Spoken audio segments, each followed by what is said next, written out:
샬롬. 서로 인사 나누십시다.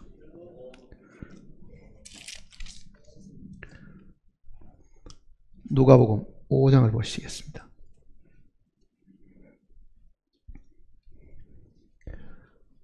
누가복음 5장 36절 말씀부터 보겠습니다.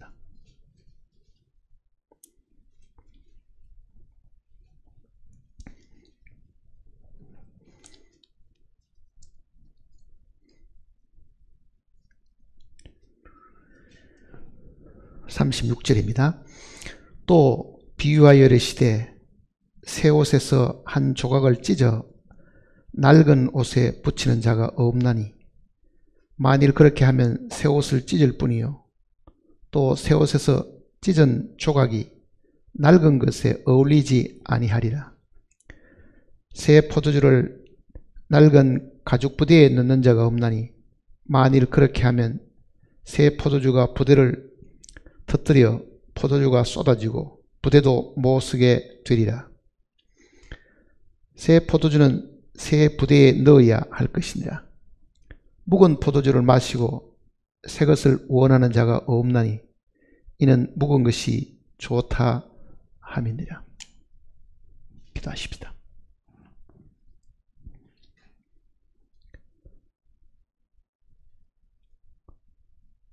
하나님이 계심으로 만물이 존재하고 또 우리 역시 하나님이 계심으로 존재하게 되었음을 확실히 알고 있습니다. 만일 하나님이 계시지 않는다고 하면 이 땅의 모든 것들은 사라지고 존재하지 않게 될 것입니다. 오늘 우리는 우리가 살아있음을 감사하고 또 하나님이 영원히 살아계심으로 우리 소망이 부끄럽게 되지 않음을 저희들이 확실히 알고 기뻐합니다. 이 땅에 살아가는 모든 삶도 참으로 하나님을 위해서 있음을 저희들이 다시 한번 깨닫고 주님이 부활하신 이 아침에 주님으로 기뻐하고 감사하고 찬송드리는 시간이 되게 도와주시옵소서. 세상에 붙은 모든 생각들과 마음들을 주님께서 끊게 하시고 오로지 하늘의 소망을 마음에 간직하고 하늘의 영광을 바라보면서 주님을 기쁘시게 하는 이 시간이 되도록 복을 허락해 주시옵소서. 그러고 가신 말씀으로 늘 저희들을 훈계하시고 깨우치시고 시들어가는 우리의 영혼을 매 순간마다 소성케 하셨으니 함께 읽은 이 말씀을 통해서 우리의 생명이 더욱더 강건해지고 자라는 기회가 되도록 도와주시옵소서.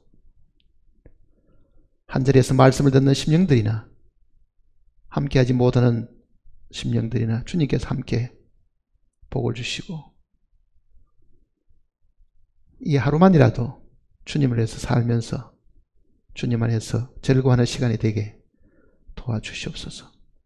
우리를 죄악 가운데서 구원하신 주님의 그 은혜를 저희들이 깊이 생각하고 감사하면서 주 예수님의 거룩하신 이름으로 간절히 기도드립니다. 아멘.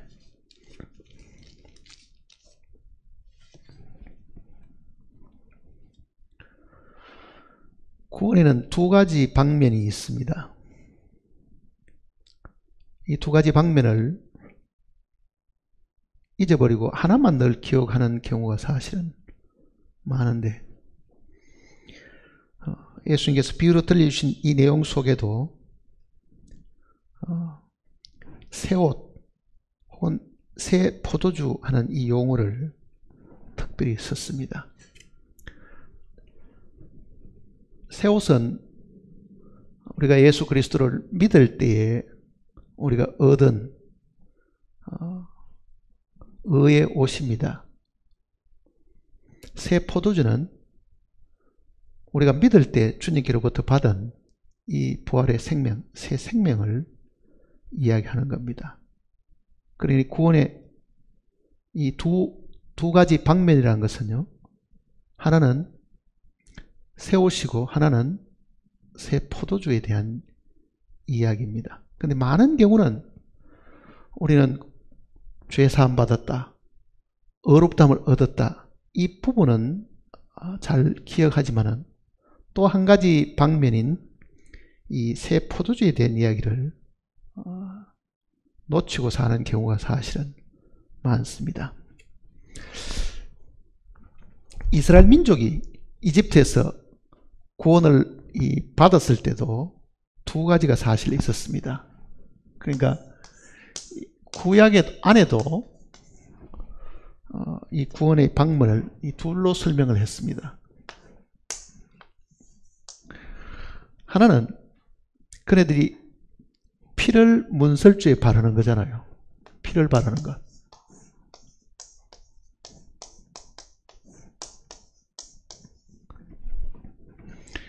이스라엘 민족이 구원받은 것은 어린 양의 피를 문 임방과 문설주에 바름으로 하나님의 심판이 그 어린 양에게 내려졌으니까 이스라엘 민족은 그 죄로 인해서 죽어야 될 그 심판을 면하게 된 거잖아요. 이게 한 부분입니다. 많은 경우는 구원을 받은 사람들도 마치 어린 양의 피를 문설주에 발라서 구원을 받은 것처럼 우리도 예수 그리스도의 보혈로 죽지 않고 영원한 심판을 받지 않게 되었다는 그 사실은 널리 전해져 가지고 많은 사람들이 잘 기억을 하고 있습니다. 근데 이 피를 바르는 날에는 반드시 그 피 흘린 그 어린 양은 불에 구워서 먹도록 하는 거잖아요. 그러니까 양고기를 먹으라 하는 이 계명이 함께 사실 주어졌습니다. 그러니까 구출을 받으려고 하면 피 바르는 일과 양고기 먹는 일이 있죠. 그러니까 구원은 반드시 이 두 가지가 함께 있는 겁니다. 함께 있는 거라고요. 양고기는 단 한 번밖에 안 먹습니다. 이스라엘 민족은 출애굽한 이후에 광야에서 양고기를 먹었다는 기록은 사실은 없잖아요. 광야에서는 만나를 사실 먹었거든요. 가나안 땅에 들어가서도 가나안의 양식을 먹었지 양고기 먹는 일은 사실은 하지 않았습니다. 그러니까 출애굽할 때에 딱 한 번 양고기를 먹은 것인데 그것은 우리가 예수 그리스도를 믿을 때에 예수님을 우리가 받아들인 그 사실을 두고 하는 이야기입니다. 그러니 피는 우리의 죄와 심판을 해결해 주신 것이고 양고기는 주님이 우리 안에 들어오신 거기 때문에 이거는 주님의 죽으심으로 우리에게 주어진 부활의 생명을 두고 하는 이야기입니다. 그 생명은 두 번, 세 번 우리에게 들어오지 않기 때문에 단 한 번으로 양고기를 먹는 겁니다. 그거는요. 그러니까 너희가 믿을 때 성령을 받았느냐? 우리는 이미 예수 그리스도의 그 보혈로 모든 죄가 씻겨졌고 심판이 주님의 죽음에 다 내려졌기 때문에 우리가 더 이상 죄로 인한 심판을 받지 않게 되었다는 것은 너무나도 분명하게 잘 알고 있습니다. 문제는 믿을 때 사실은 우리도 주님이 우리 안에 들어오셨다. 그리스도를 영접한다는 것은 받아들이는 거잖아요. 그 받아들임이 우리 안으로 받아들이는 것인데 그 받아들이는 것이 양고기를 사실은 먹는 겁니다. 이게. 신약은 어떻게 이거를 설명하냐면요. 주님이 드디어 이 땅에 오셔가지고 구약에 있는 이 어린 양으로 이 땅에 오셔서 죽으시고 또 부활하시는데 이 사실을 주님은 두 가지로 사실은 우리에게 가르쳐 주셨죠. 그게 떡과 포도주입니다. 포도주. 그러니까 구약의 이스라엘 민족이 실제로 이 어린 양을 잡아서 피를 바르고 그 양고기를 먹었던 이 일을 신약에 살고 있는 우리들은 그 예표가 실제가 된 것이 뭐냐? 그거는 예수님이 이 땅에 생명의 떡으로 오셨고 그러잖아요. 이게 떡은 예수님의 생명을 이야기하는 겁니다. 생명의 떡을 우리가 먹는다. 그 얘기거든요. 이 포도주는 피를 이야기하는 것이기 때문에 주님의 이 보혈로 우리가 죄의 사함을 받는 겁니다. 그러니까 구원은 두 가지라는 걸 항상 기억을 해야 됩니다. 하나는 밖에 있고 하나는 안에 있는 거죠. 피를 바르는 것은 문 밖에 바르고 고기를 먹는 것은 안으로 취하는 거잖아요. 그러니까 구원이 두 방면이라는 것은 하나는 밖에 이루어진 사실, 또 하나는 안에 이루어진 사실. 하나는 객관적인 것이고 하나는 주관적인 것이다. 그거를 이야기하는 겁니다. 특히 이 내용을 사도 바울이 상세하게 설명을 해 주었습니다. 그게 고린도전서 15장의 내용입니다. 그 복음의 핵심이 뭐냐?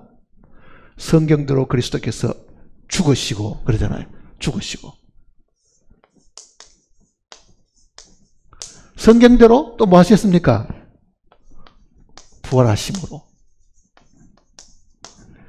그러니까 구원이 뭐고 복음이 뭐냐 이렇게 물으면요, 결론은 두 가지를 항상 설명해 줘야 됩니다. 그리스도의 죽음과 부활이다. 그리스도의 죽음과 부활이다. 근데 이 부활에 대한 내용들은 거의 사람들에게 전해지지 않았습니다.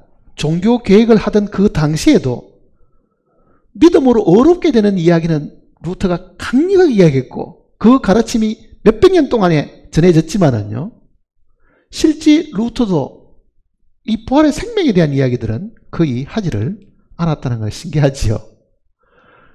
그러니 그 이후에 이 계시가 점점 분명해졌고 확실해진 겁니다. 사실은요. 그러다 보니까 지금도 많은 사람들은 예수님이 내 대신 죽었다는 것을 기억하고 있어도 그 예수님이 내 안에 생명이 되셨다 이렇게 간증하는 사람들은 숫자가 많지 않다는 것을 우리가 알고 있습니다. 그러니까 이거를 절대로 놓쳐서는 안 됩니다. 이 두 개가 함께 있어야 되는 거예요. 이거를 예수님께서는 오늘 지금 여기에 우리가 읽었던 이 내용 속에는 새 옷, 그 다음에는 새 포도주 이렇게 우리에게 가르쳐 주시는 겁니다. 그러니까 새 옷은 우리가 옷이라고 말하는 것은 항상 뭐를 두고 하는 이야기입니까? 우리의 의를 두고 하는 이야기잖아요. 의의 옷을 입든다 하듯이. 이사야서 64장을 보시면요,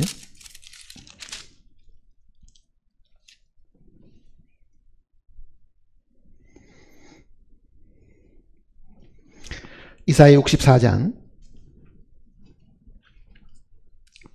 6절입니다.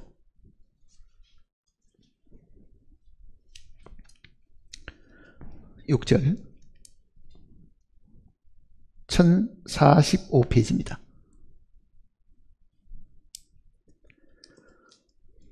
무릇 64장 6절입니다. 무릇 우리는 다 부정한 자 같았어. 우리의 의는 다 더러운 옷 같으며 우리는 다 잎사귀같이 시들므로 우리의 죄악이 바람같이 우리를 몰아가나이다. 자, 우리의 의는 그러죠. 사람의 의는 뭐와 같다고요? 다 더러운 옷과 같다. 그러니까 신구약 전체가 이 옷을 설명할 때는 이것이 의를 이야기하고 있다는 것을 먼저 기억해야 한다. 의롭게 되는 것, 의의 옷을 입는다, 그 얘기잖아요. 의의 옷을 입는다. 탕자가 돌아왔을 때도 그 더러운 옷을 벗기고 가장 좋은 옷을 내어다 입혀라 그러잖아요. 그러니까 우리의 이 죄로 더러워진 우리는 이거를 벗고 새 옷을 입어야 되는데 그 얘기잖아요. 새 옷을 입어야 된다. 그러니까 그 새 옷이 우리가 하나님께로부터 의롭다함을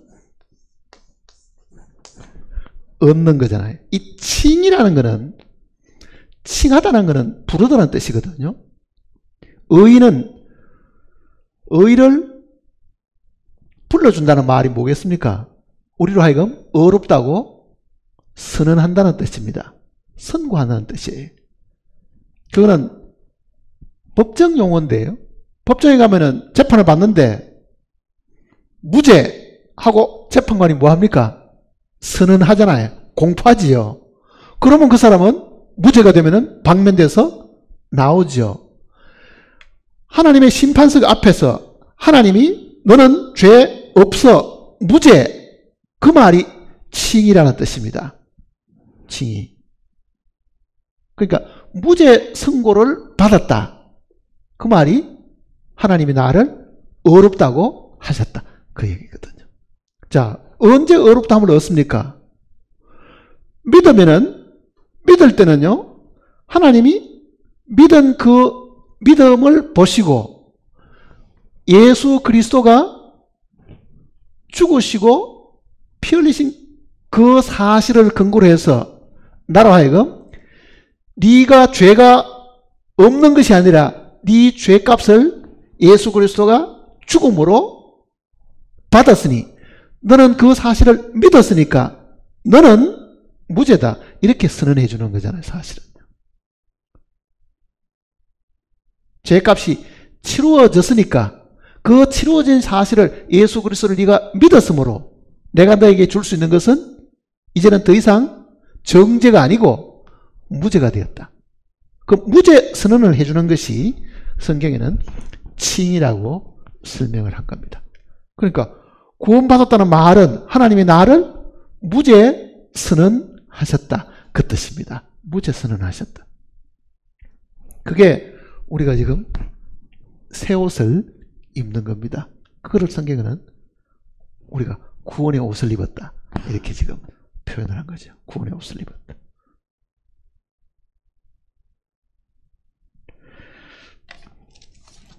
누가복음 5장을 다시 보시면요.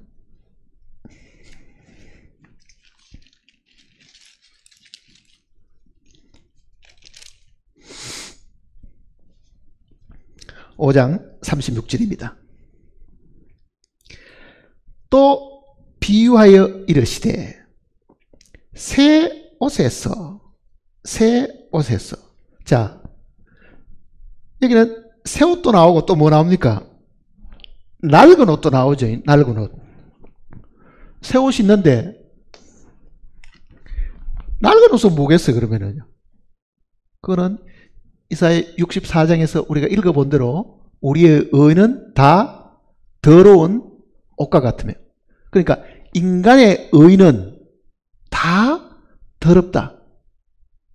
네가 어른들 하나님께 무엇을 드리겠느냐? 즉 사람이 행한 의는 아무리 열심히 해도 하나님의 기준에 도달할 수가 없다. 왜? 인간 자체가 타락되어 있기 때문에, 인간 자체가 태어나면서 죄인이기 때문에 그 죄인이 행한 손으로의 그 모든 수고는 여전히 죄로 오염이 되어 있기 때문에 가인의 예물을 하나님이 받지 않으시는 이유도 그게 여전히 더럽기 때문에 사실 그런 겁니다. 그러니까 인간의 의를 낡은 옷으로 예수님께서 우리에게 주신 그 의를 새 옷으로 지금 이렇게 표현한 겁니다. 그러니까 하나님이 우리에게 입혀주신 그 의의 옷은 새 옷입니다. 그러니까 지금 이 예수님께서 비유를 좀 들려주신 거는요, 새 옷에서 한 조각을 찢어 낡은 옷에 붙이는 자가 없나니. 왜 예수님께서 이 이야기 비유를 들으시냐 하면은 앞에 그 바리새인들이 예수님을 비방하는 이야기 때문에 그렇습니다. 왜 너희 선생은 세리와 죄인들하고 같이 먹고 마시느냐? 이렇게 지금 시비를 걸었죠. 시비를. 그러니까 그 내용을 주님이 아시고 그네들이 생각하는 것은 뭐냐? 그는 율법에 의존해서 사는 거잖아요. 율법대로 하면은 죄인을 가까이 하지 않아야 되고, 율법대로 하면은 정말 자기 노력과 수고로 깨끗하게 살아야 되는데, 예수님은 느닷없이 죄인의 친구가 되니까 죄인과 더불어 다니는 사람은 같은 죄인이다, 이렇게 지금 이야기하는 거예요. 그러니까 예수님이 완전한 의이고 인간의 의는 더러운데 이 예수님의 의를 잘라다가 인간의 의에다가 붙일 수가 사실은 없음을 이야기하는 겁니다. 사실은요. 그럴 거 아니에요, 당연히. 그러니까 지금 새 옷에서 한 조각을 찢어 낡은 옷에 붙이는 자가 없나니.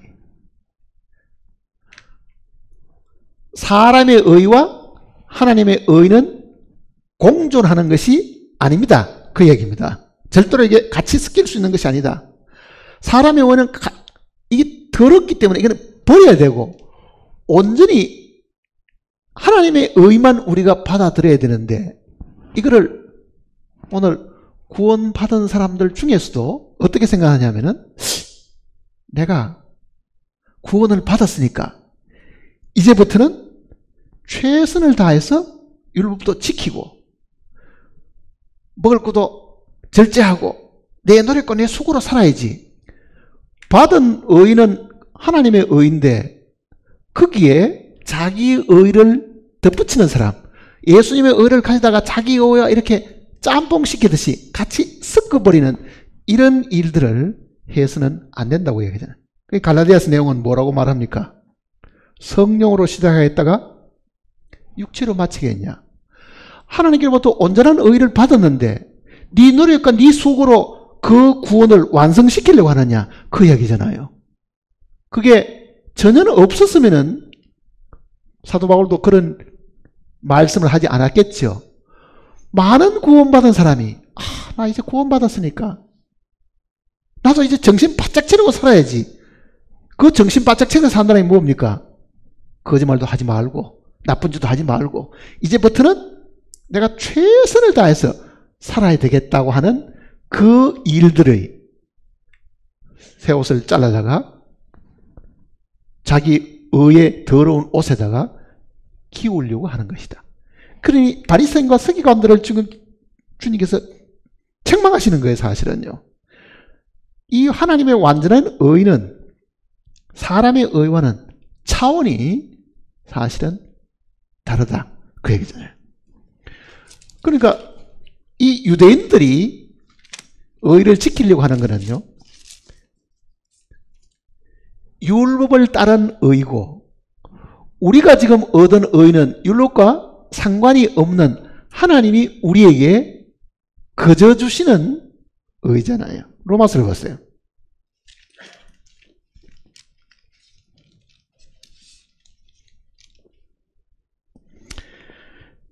10장을 보시면요.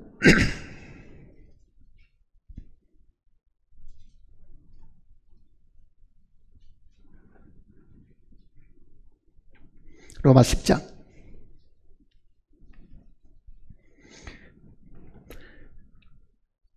1절입니다. 형제들아, 내 마음에 원하는 바와 하나님께 구하는 바는 이스라엘을 위함이니 곧 그들로 구원을 받게 함이라. 내가 증언하노니 그들이 하나님께 열심히 있으나 올바른 지식을 따른 것이 아니니라. 하나님의 의를 모르고 자기 의를 세우려고 힘써 하나님의 의에 복종하지 아니하였느니라. 그리스도는 모든 믿는 자의 의를 이루기 위하여 율법의 마침이 되셨느니라. 이거는 율법의 마침이라는 말은 율법을 이루셨다, 완성하셨다, 그 뜻입니다. 율법의 모든 요구, 그 요구를 예수님이 다 완성하셨다, 이루셨다, 그 뜻이잖아요. 그 다음에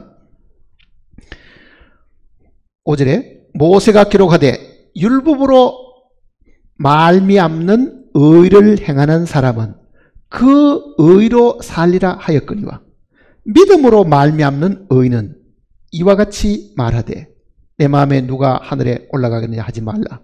올라가겠냐 하는 것은 그리스도를 모셔 내리는 것이다. 자, 여기는 분명히 하나님의 의, 믿음으로 말미암는 의 구분해 두었죠. 하나님의 의. 자, 우리가 얻은 것은요, 예수 그리스도를 믿음으로 말미암아 얻은 의지, 우리의 노력과 수고, 율법을 지킴으로 얻은 의가 아닙니다. 만일 구원받고 난 이후에도 우리가 여전히 뭔가 부족한 듯한 느낌으로 나 이래 살아서 안 돼. 그렇게 생각하는 마음으로 여전히 율법의 종로로 타고 살려고 한다고 하면 그거는 마치 그리스도의 의와 자기 의를 섞어버리는, 이거를 같이 끼워가지고 옷을 만들려고 하는 것이다. 이거는 100% 완전한 하나님의 의의 옷이어야 되지, 거기에 우리의 의가 섞이거나 이렇게 돼서는 안 된다는 이야기잖아요. 그러니까 새 옷을 찢어다가 낡은 이 옷에다가 끼워가지고 같이 섞어가지고 입을 수는 사실은 없다. 문제는 그런 사람이 있기 때문에 주님이 이 이야기를 하신 거예요. 우리가 무슨 백화점에서 금방 옷은 사가가지고 헌옷에다가 잘라가 붙이는 그런 어리석은 사람이 없는데, 실제로는 이거는 영적인 교훈을 보면 자기 의도 대단하다고 생각하는 사람이 많잖아요. 내가 잘못한 것도 있지만은 잘한 게 왜 갖다 버려야 될 거냐 이렇게 생각하잖아요. 잘한 거는 그대로 두고 잘못한 것만 갖다 버리면 되지, 내가 남을 돕고 내가 선하게 살고 뭔가가 의를 이루고 살아가는 그것까지 버려야 될 것이 뭐냐 이렇게 생각하는 거죠, 사실. 그거를 히브리서 내용은 죽은 행실 그랬습니다. 죽은 행실. 내가 예수 그리스도를 믿기 전에 하나님 보실 때 죽어있던 상황 속에서 행했던 모든 일들은요 다 죽은 행실들이라고요. 그게 악하냐 선하냐가 아니고 내가 생명이 없을 때, 하나님의 생명이 없을 때 살았던 모든 것들은 다 죽은 행실, 죽은 행실. 그건 다 갖다 버려야 되는 거예요, 사실은.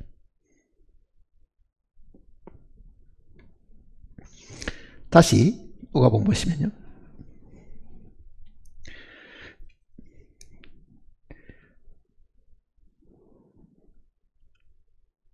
36절 다시 보시면요. 또 비유하여 이르시되 새 옷에서. 근데 이 비유가 앞에 마태복음하고 마가복음에도 나옵니다. 요한복음에는 이 비유가 없는데 마태와 마가는 이거를 새 옷이라고 하지 않고 생배 조각 이렇게 표현했습니다. 생배 조각. 마가복음 2장을 보시면요.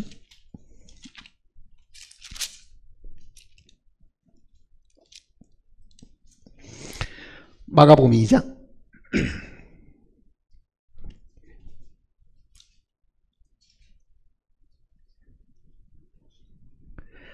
21절입니다. 2장 21절. 생배 조각을 낡은 옷에 붙이는 자가 없나니. 그 다음에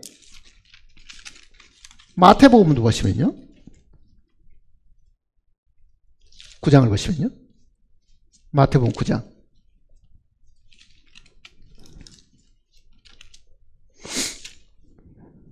16절입니다.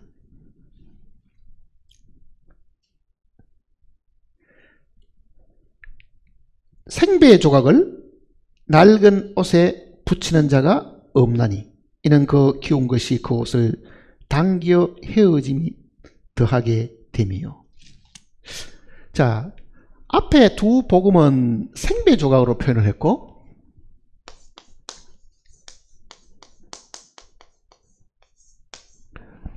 누가복음만 새 옷이라고 이야기를 했습니다. 생배조각하고 새 옷하고는 어떤 차이가 있을 것 같아요?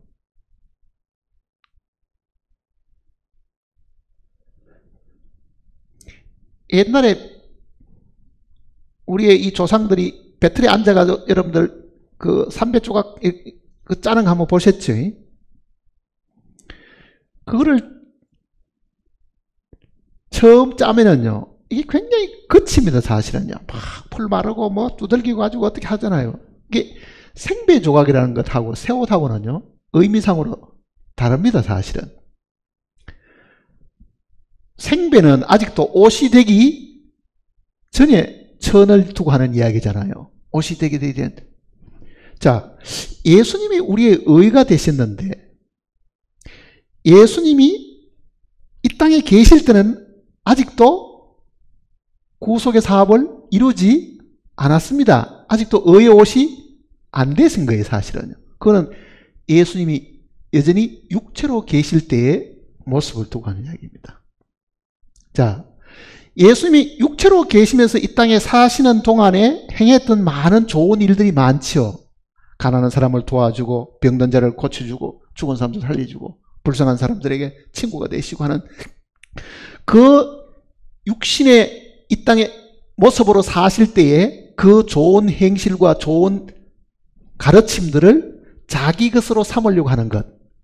예수 그리스도는 믿지 않아도요, 예수 그리스도의 그 모범적인 삶을 자기도 살아보려고 하는 것이 생배조각을 자기의 의에다가 갖다 붙이는 사람들입니다. 그것도 소용이 없다는 뜻이잖아요. 그것도 소용이 없다. 그러니까 믿지 않는 사람들 중에는 이 생배조각을 모델 케이스로 삼아가지고 자기 삶의 표준으로 삶으려고 하는 사람이 많죠. 예수 그리스도의 삶을 본받자, 뭐 그런 사람이 많다고요. 그 가르침도 좋고 그가 이 땅에 살아가는 동안에 정말 소외되고 가난한 사람의 친구가 되신 걸 보고 그 삶을 따르려고 하는 사람들도 있지만 그것도 소용이 없다는 것을 이야기하는 이야기입니다. 이 생배조각은. 근데 새 옷이라는 것은 그가 죽으셔가지고 그리스도 자신이 우리의 옷이 된 거거든요. 갈라디아를 보시면요. 갈라디아서.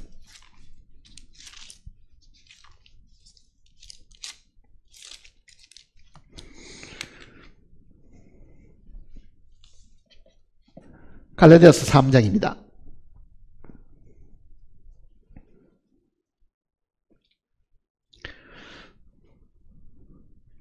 27절을 보시면 3장 27절 누구든지 그리스도와 합하여, 이 합하기 위하여는 이거는 번역을 잘못한 겁니다. 그리스도와 합하여 침례를 받은 자는 그리스도로 뭐 했다고요? 옷을 입었느니라. 그러죠. 자, 그리스도의 죽음에 합해서 침례를 받는 건 죽음을 두고 하는 이야기니까요. 그러니까 옷이 되는 거는 언제 되는 겁니까? 죽어야 되는 거예요, 사실은. 옷이 되는 거는. 그러니까 생배조각은 아직도 예수님이 죽기 전에 이 땅의 모습을 두고 하는 겁니다. 자, 그리스도로 옷을 입었습니다. 그러니까 새 옷은 하나님의 의인데 하나님의 의인은 바로 예수님 자신이잖아요. 우리는 그리스도로 옷을 입은 사람들입니다. 그리스도로 옷을 입은. 로마서도 보시면은 13장을 보시면요.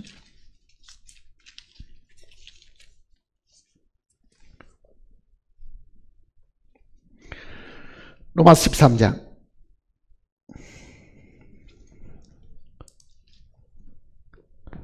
14절입니다.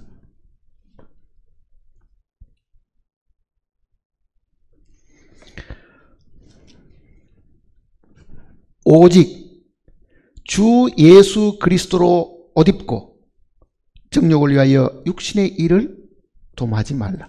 자, 주 예수 그리스도로 옷을 입어라. 이게 하나님의 의입니다. 하나님의 의. 자, 옷을 입는 것은 외부적인 것이잖아요. 생명은 어디 있는 겁니까? 안에 있는 거잖아요. 그게 이제 포도주 이야기입니다. 다시 누가복음 보시면요.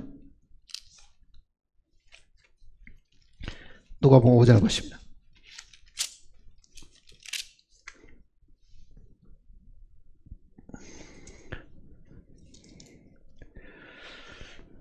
(36절부터) 다시 보시면, 또 비유하여 이르시되 새 옷에서 한 조각을 찢어 낡은 옷에 붙이는 자가 없나니 만일 그렇게 하면 새 옷을 찢을 뿐이요 또 새 옷에서 찢은 조각이 낡은 것에 어울리지 아니하리라. 어울리지도 않는다.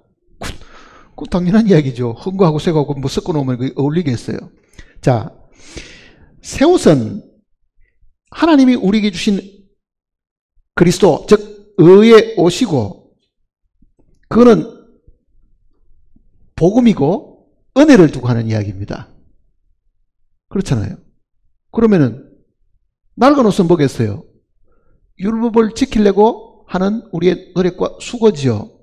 이거는 율법에 속한 거잖아요. 그러니까 율법과 은혜는 절대로 이게 어울리지 않으니 율법과 은혜를 같이 이렇게 꼬매가지고 옷을 해봐도 안 된다. 그러니까 율법과 은혜는 섞일 수 있는 것이 아니다는 것을 이야기하는데도 우리는 살아가는 동안에 은혜로 구원을 받고도요, 율법이 있어야 된다고 가르치는 사람도 있고 또 그렇게 살아가는 사람들이 너무 많습니다. 처음 은혜를 받고 매일매일 생활 속에서 은혜를 받고 살아야 되지, 한 번 은혜 받은 그 은혜가 주님 오실 때까지 영속적으로 가는 건 아닙니다. 그러니까 때를 따라 돕는 은혜가 늘 있어야 되는데, 그 은혜를 못 얻다 보니까 사람들은 뭘 생각하느냐? 다시 율법으로 돌아가죠. 갈라디아 사람들처럼 성령으로 시작했다가 율법으로 돌아간다. 그 얘기입니다. 그 다음 두 번째 이야기는요, 37절입니다. 새 포도주는 낡은 가죽 부대에 넣는 자가 없나니 만일 그렇게 하면 새 포도주가 부대를 터뜨려 포도주가 쏟아지고 부대도 못 쓰게 되니라. 새 포도주는 새 부대에 넣어야 할 것이다. 자, 이제는 포도주 이야기 나옵니다. 포도주. 자, 새 옷이 하나님께서 우리를 의롭다고 칭하신 이 의의 옷이라고 하면은 포도주는 여기서 뭐를 두고 하는 이야기인가? 이거는 금방 알 수 있겠죠. 이거는 주님이 죽으시고 우리에게 주신 새 생명을 두고 하는 이야기입니다. 새 생명. 새 생명.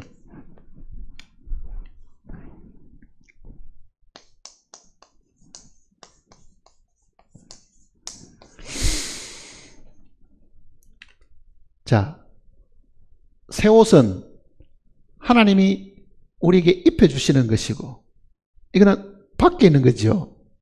생명은 어디 있는 겁니까? 우리 안에 주어지는 것입니다. 사실은요. 그러니까 구원을 받았다 이렇게 말을 하려고 하면요, 나는 하나님 보시기에 의로운 사람이 되었다, 그게 반입니다. 나머지 반은 뭐겠어요? 나에게 영원히 살 수 있는 하나님의 생명, 영생을 우리에게 주셨다. 그 생명이 내 속에 들어왔다.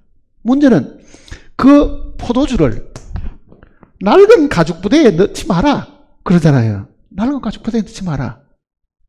이거는 반드시 새 부대에 넣어야 되는데, 이 새 부대에 넣지 않고 이것도 마치 새 옷을 낡은 옷에다가 기워가지고 입으려고 하듯이 이 새 생명을 낡은 가죽 부대에 넣어 놓으면 이게 어떻게 되느냐? 이거는 낡은 가죽 부대가 터져버린다. 이렇게 지금 이야기하신 거예요. 그러니까 지금 예수님께서 하시는 이야기는 새 포도주가 부대를 터뜨려 포도주가 어떻게 된다고요? 쏟아지고 이렇게 되잖아요. 생명도 새어나가 버리고 그 얘기입니다. 그 다음에는 부대도 못 쓰게 되리라. 그러니까 이 생명이, 이 낡은 생명, 새 부대에 해당하는 이게 뭐냐? 그거를 이제 우리가 한번 생각을 해봅니다. 그러니까 새 옷과 낡은 옷이 있고, 낡은 옷이, 새 포도주에 해당하는 낡은 가죽 부대도 있고, 그 얘기잖아요. 낡은 가죽 부대는 뭐겠어요? 이거는 우리가 태어날 때부터 가지고 있던요, 자연적인 생명, 천연적인 생명을 두고 하는 이야기입니다. 이게 우리의 생명이라고요. 자, 주님이 주신 이 생명은 영에 속한 것이고, 우리가 얻은 것은 육에 속한 것인데, 이 영적 생명을 육에 속한 생명과 연결시켜 갖고는 될 일이 없습니다. 그거는 하나님의 생명을 이루는데, 그 생명이 우리 속에 나타나는 데는요, 우리의 이 자연적인 천연적인 타고난 이 생명 가지고는 이룰 수가 없다. 그 생명의 역사라는 것은 반드시 새 것 안에, 새 부대에 지금 들어 있어야 된다는 것을 이야기하고 있습니다. 마지막 구절을 자신 보시면요, 이렇게 이야기하고 있습니다. 묵은 포도주를 마시고, 이거는 우리의 육체의 생명이겠죠.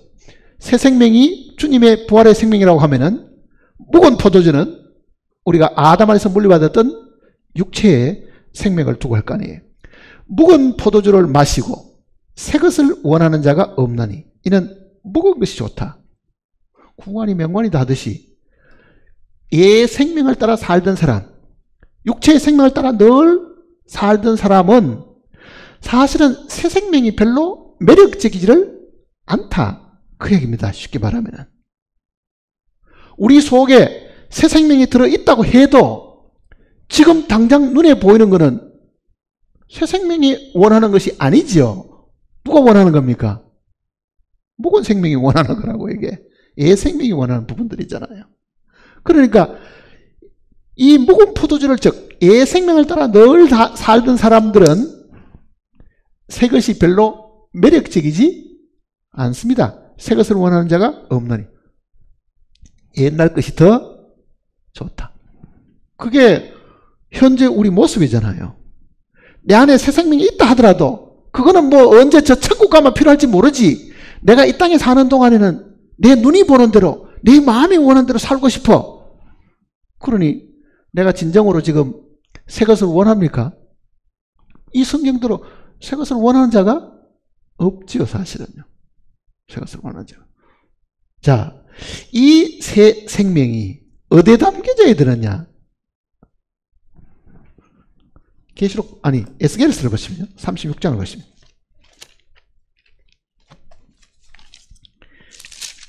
에스겔 36장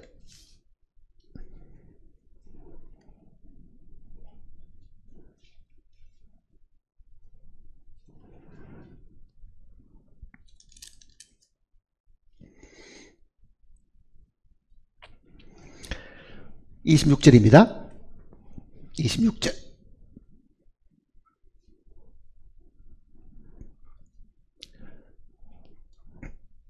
또 새 영을 너희 속에 두고 새 마음을 너희에게 주되 너희 육신에서 굳은 마음을 제거하고 부드러운 마음을 줄 것이며 또 내 영을 너희 속에 두어 너희로 내 율례를 행하게 하리니 너희가 내 규례를 지켜 행할 것이다. 자, 26절과 27절을 잘 보셔야 됩니다. 이게 굉장히 중요한 내용이 담겨 있습니다. 27절에 내 영을 하는 것은요, 주님의 영, 주님의 부활의 영입니다. 부활하신 생명을 두고 하는 이야기라고요. 내 영을 너희 속에 두는데 어디에 두는 겁니까? 우리의 새롭게 된 영, 새 마음에 둔다. 그 얘기입니다. 그러니까 이 새 영과 새 마음을 먼저 주시는데 이것이 우리의 거듭난 영을 두고 하는 이야기입니다. 하나님의 생명은 우리의 육체 속에 들어온 것이 아닙니다. 어디에 들어온다는 얘기입니까? 거듭난 영 속에, 새롭게 된 그 영 속, 그 마음 속에 들어오지, 하나님의 영이 우리의 예 생명 속에 들어올 수도 없고 이 예 육체 속에 들어올 수도 없고, 그게 뭐겠어요? 예 생명과 예 육체 속에 있다는 것이 뭐겠어요? 그게 낡은 가죽 부대라고요. 사실은요, 낡은 가죽 부대인 우리의 이 예 생명 속에 우리는 성령을 받아들여 가지고 그 성령의 힘으로 내가 뭐를 해봐야지 이렇게 생각하잖아요. 그게. 근데 이 부활의 생명, 새 포도주는 우리의 혼에 담겨지는 것이 아니다. 이 예 생명 속에 담겨지는 게 아니다. 크게 담으려고 해서 안 된다.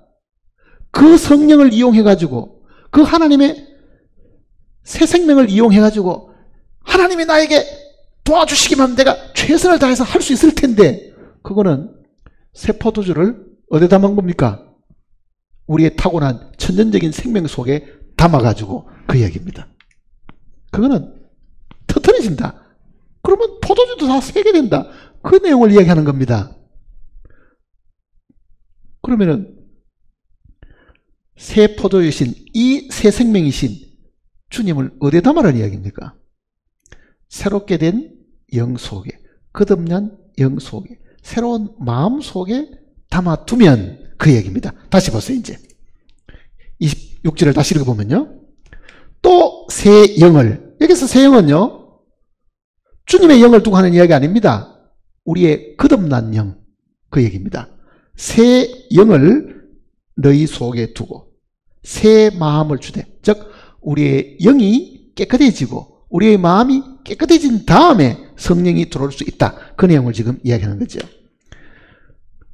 너희 육신에서 굳은 마음을 어떻게 하고요? 제거하고 부드러운 마음을 줄 것이며, 그렇게 되면 그 다음 27절은 또 그러잖아요. 또라는 말은 뭡니까?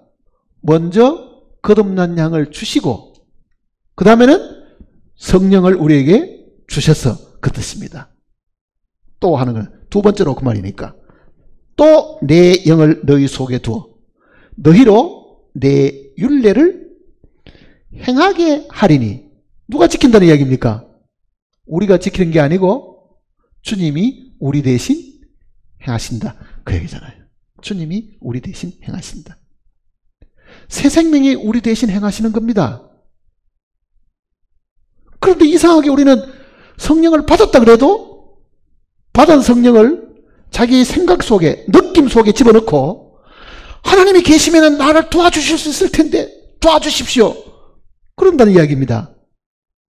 그 새 포도주는 새 부대 속에 들어가 있어야 되는데 그게 우리의 새롭게 된 거듭난 영 속에 들어가서 역사를 하게 되면 성령이 우리로 하여금 행하게 하신다.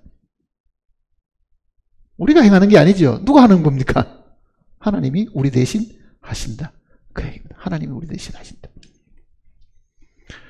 자, 이렇게 보면 우리가 과거에 자주 공부했던 내용을 이제 이해를 하실 수 있을 겁니다. 예수님이 십자가에 달려서 이뤄놓으신 사실은 밖에 있는 거라고 제가 늘 이야기 드려요. 이거는 객관적인 것이다. 근데 그가 성천하셔가지고 보내주신 성령은 우리 안에서 행하시는데 그 얘기입니다. 이게 우리가 받은 새 생명이잖아요. 이게 거듭난 생명이거든요. 자, 이 성령은 우리의 이 타고난 천연적인 생명 안에, 천연적인 이 혼 안에 거하는 것이 아닙니다. 거기에 담으려고 해서는 안 된다는 뜻이잖아요. 어디 담아요? 우리의 거듭난 영 속에 이거를 담아두면 성령께서 우리 대신에 행하시죠. 자, 예수 그리스도의 이 나사렛 예수도 내 대신 죽으시고 내 대신 피를 흘리신 분입니다. 성령도 내가 할 수 없는 것을 내 대신 행하시잖아요. 그러니까 죽음도 내 대신 하신 것이고, 구원을 받았지만 여전히 내가 할 수 없는 많은 것들도 그가 내 대신 하시기 위해서 우리 안에 들어오신 거잖아요. 그러니까 27절은 또 내 영을 너희 속에 두어 너희로 내 율례를 어떻게 한다고요? 행하게 하리니. 하시는 분은 누굽니까? 주님이시고 나는 그게 순종하는 것밖에 없다. 그 얘기입니다. 내가 의지를 세워 사는 게 아니고 나는 주님 명령대로 내 안에 행하시는 대로 나는 거기에 따라서 하는 거잖아요. 따라서 순종하는 거거든요. 그러니까 십자가에 달려 죽으신 주님도 있어야 되고 또 누가 있어야 됩니까? 내 대신 행하실 분도 있어야 되는데 이 둘이 하나가 되어가지고 구원을 이루는 겁니다. 하나가 되어가지고. 그래서 이거를 우리는 구원의 두 가지 방면이라고 이야기할 수 있습니다. 구원은 한쪽이 아니고 두 쪽입니다. 그걸 기억해야 됩니다. 두 쪽입니다. 그게 우리의 마음속에 분명해지면은 우리는 매일의 삶을 어떻게 살아야 되는가도 금방 알 수 있습니다. 자, 아침에 제가 나와서 이제 이 말씀을 전하려고 조용히 묵상을 하는 동안에, 자, 그러면 하나님이 이 새 옷을 주셨는데 이 옷이 언제 필요한 건가? 우리가 생각할 때는요, 아, 어린 양의 혼인잔치에 예복을 입고 들어오라 그랬으니 우리가 지금 이 옷을, 이 의의 옷을 입고 들어가야 된다. 그럼 뭐 그때 필요한 거를 왜 지금 주셨겠어요? 그때 필요한 거를. 죽고 나서 받지. 이 새 옷은요, 구원 받는 날로부터 입고 다녀야 됩니다. 우리는 새 옷을 입은 그 생각조차 안 하고 사는 거예요. 주님이 십자가에 달려 죽게 해놓은 거는 나중에 천국 들어가는 무슨 신분증처럼 그거 보여주면은 탁 천국에 들어가도록 해주는 것처럼 생각하지만 그 의의 옷과 주님의 이 생명이 그 나라에만 필요한 게 아니라 지금 이 땅에서 그게 반드시 입고 다녀야 된다는 것을 이야기하고 있는 겁니다. 자, 예수님을 입고 다니는 사람입니까? 벗고 다니는 사람입니까? 예수님이 정말 우리의 의의 옷이라고 하면 그 옷을 입고 있는 사람입니까? 벗고 있는 사람입니까? 문제는 구원받고도요, 예수님의 이 의의 옷을 입고 세상 살 때는 그 위에다가 또 자기 옷을 하나 더 입고 다니고 안에 옷은 감추고 다니는 사람들이 많다는 걸 생각해 봅니다. 그게 사람들 앞에 주님을 신하지 않는 겁니다. 사실은요. 예수 믿은 것을 내가 굳이 저 사람한테 이 옷을 보여줄 필요가 뭐 있는가? 이 예수님을 보여줄 필요가 뭐 있는가? 그러니까 의의 옷 위에다가 자기 옷을 하나 더 입고 감추고 다니는 사람들이 너무 많은 거죠. 사실은. 예수 믿는다는 것을 사람들이 알까 싶어서 오히려 창피하게 생각하고 부끄럽게 생각하고 혹시 나보고 예수쟁이라고 손가락질할까 두려워하는 그 많은 일들은요, 이 옷을 입고 있지 않고 입었다 하더라도 그 위에다가 겉옷을 또 하나 더 입어가지고 감추려고 사는 사람들입니다. 그게 왜 부끄러워요? 예수님으로 옷 입은 것이 왜 부끄러우냐고요. 왜? 사람들이, 이 세상에 예수 믿는 사람들이 거기에 합당한 삶을 살지 않으므로 이름뿐인 그 그리스도인들이라는 사람들이 저지르는 많은 범죄 때문에 같이 욕 얻어먹는 것이 사실 두려워가지고 그 거짓된 그리스도인들이, 그리스도인이라고 불러야 될 뭐 필요도 조차 없지만은요, 이름뿐인 그 사람들의 그 행위로 인해서 온 세상이 예수 믿는 사람도 똑같아. 뭐 그 욕 얻어먹는 것이 별로 좋은 인상을 못 받으니까 나도 굳이 무신론자처럼 사는 것이 낫지. 예수쟁이로 낙인 찍기가 욕 얻어먹는 것보다는 직장에서도 따돌림 안 당하고 더 나을 수 있다고 생각해가지고 사실은 감추고 살잖아요. 사실은 감추고 떳떳하지 않게 사는 거죠.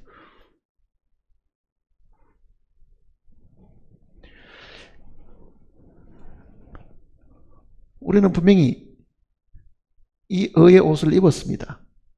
그 의의 옷이 바로 예수님 자신입니다. 예수 그리스도로 옷을 입었느니라 그러잖아요.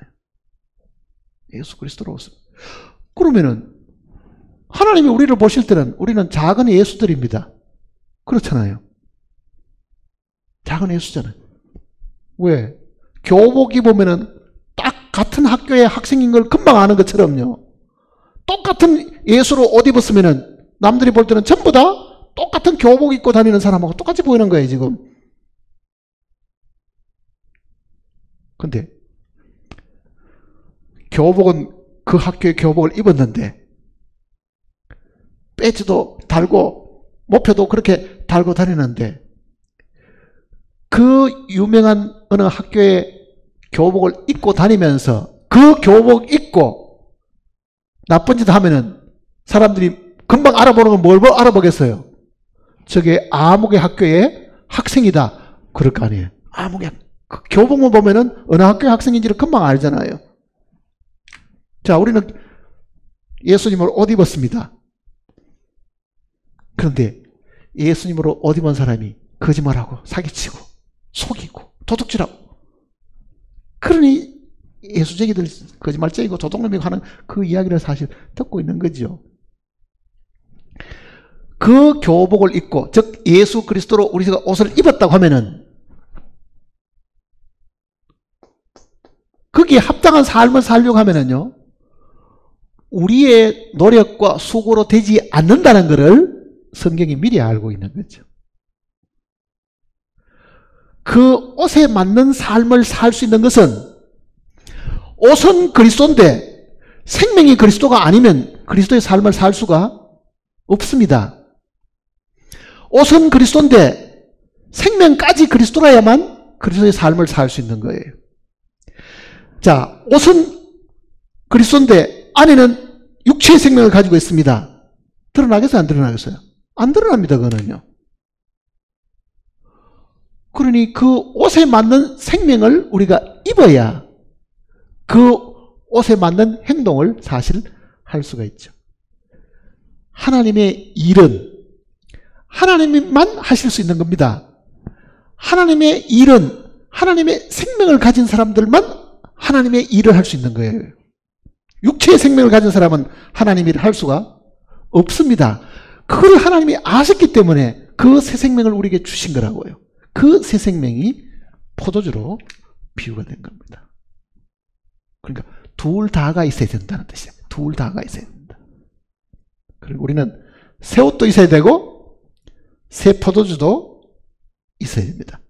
하나님께서 우리를 구원하실 때 이 두 가지를 동시에 다 주셨지만은 불행히도 가르치는 사람들도 그렇고 배우는 사람들도 그렇고 한 가지에 치중해 있다는 것은 기독교 역사가 우리에게 가르쳐 주는 겁니다. 종교 개혁을 할 그 당시에 몇백 년이 지난 이후에도 사실은 이 성령에 대한 것은 깊이 가르치지를 않았습니다. 사실은요.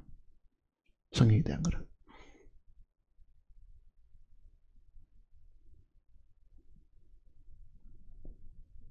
새 포도주가 낡은 가죽 부대에 들어가면 포도주도 터뜨리고 또 뭐 한다고요? 포도주가 새어버린다. 생명이 새어나간다. 성령이 새어버린다.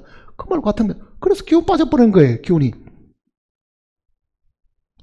구원받고도 풍선이 탱탱하게 불어야 뭐 공중에 날아갈 텐데 풍선이 바람이 다 빠져보면 풍선이 어떻게 공중에 올라가겠어. 그게.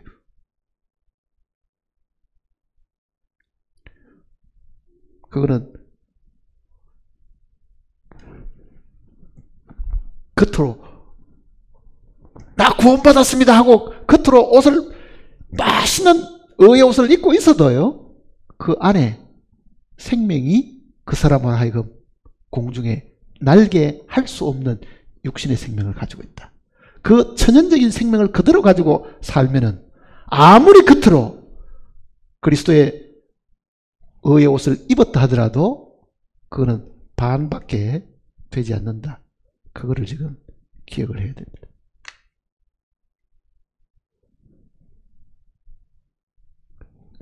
지금까지 살아오는 동안에 우리는 어렵게 된 것은 강조하고 간증하고 자랑해 왔는데 안에 이 새 포도주의 역사하는 것, 새 포도주가 주어짐으로 인해서 그 새 포도주로 인해서 그 생명으로 살아가는 것에 대한 것은 우리가 많이 소홀히 했기 때문에 실제 우리의 삶은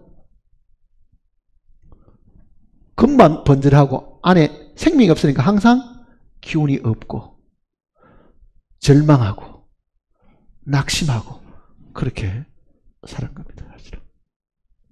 그 생명에 대한 것을 더 분명하게 하고 정말 이 생명을 가죽부대에 담지 말고 새로워진 그 영 속에 새 마음 속에 담아서 그 생명을 따라 사는 신앙생활을 해야 주님 만날 때 당당하고 담대함을 가지고 그 앞에 설 수 있습니다. 기도하십시다.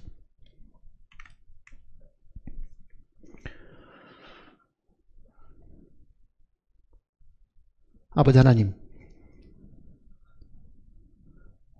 거룩하신 말씀이 없었다고 하면은 우리가 과연 무엇을 기초로 해서 신앙생활을 해야 될지 알 수가 없습니다. 그 자체가 흑암이고 어둠입니다. 그러나 이 진리의 말씀을 우리에게 주심으로 우리가 무엇을 어떻게 행해야 될지를 밝은 빛으로 비추어 주셨으니 함께 말씀을 듣고 빛을 받은 우리 모두가 참으로 이 말씀의 빛 가운데 살게 하시옵소서. 더 이상 자신의 생각과 자신의 판단 속에 빠져 살지 않게 하시고 육신의 생명과 육신의 뜻대로 살지 않게 하시고 새 포도주이신 주님의 생명으로 남은 삶을 정말 담대하고 힘차게 살아갈 수 있도록 도와주시옵소서. 우리를 죄악 가운데서 구원하신 것뿐만 아니라 우리의 생명이 되셔서 늘 이기게 하시고 정말 독수리가 높게 나르듯이 항상 하늘에 늘 거하며 살게 하신 주님의 이름으로 저희들이 참으로 감사를 드립니다. 우리 중에 어떤 사람도 낙오자가 생기지 않도록 주님께서 지켜주시고 주님 만날 때 담대함으로 그 앞에 서서 칭찬과 존귀와 영광을 받을 수 있도록 늘 준비하고 기도하고 깨어있는 저희들이 되게 도와주시옵소서. 우리를 죄악 가운데서 구원하신 주님께서 지금도 우리의 모든 부족함을 대신 강구하고 계심을 감사드리며 주 예수님의 거룩하신 이름으로 기도드립니다. 아멘.